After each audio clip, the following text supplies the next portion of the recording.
Hello and welcome guys to another status report highlight, this time for the week of the 14th of May, 2015. We have another quick status report this week from producer Brian Hicks, so let's get started.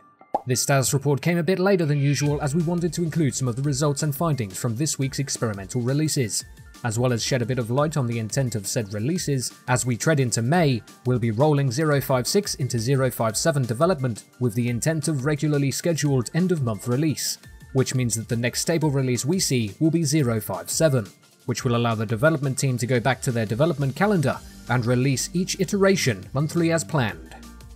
Ramping up to this, you'll see frequent experimental branch updates and experiments ongoing on that branch's servers, as internally we spend time investigating server-side performance, as well as the effect on various systems on production server performance. We discovered abnormally high performance costs related to infected AI, as said performance should be lateral at a certain point. We've been fluctuating configurations and builds on the experimental branch to properly replicate the production environment and profile the exact location and behavior of the source of the performance drop. On the player side, we've made strong gains performance-wise. We're seeing a gain of 4 times higher performance per average player count, and this is instantly visible in gameplay. As the programming teams move ahead on investigating infected costs on server-side performance, we'll be disabling infected spawning on stable branch servers, post-stable update, to ensure the highest quality of gameplay on that branch.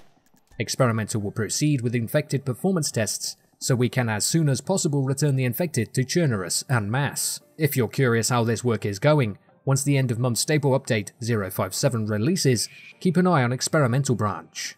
Hicks is personally excited to see the gains on the player and gameplay side. We've still got a long way until feature complete, but Hicks is excited to chase us all across Churnerus.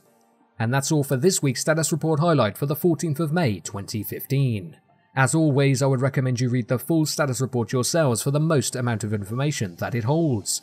All links will be in the description, as well as for DayZ TV for all your latest DayZ news and information. And I'll see you peeps next time.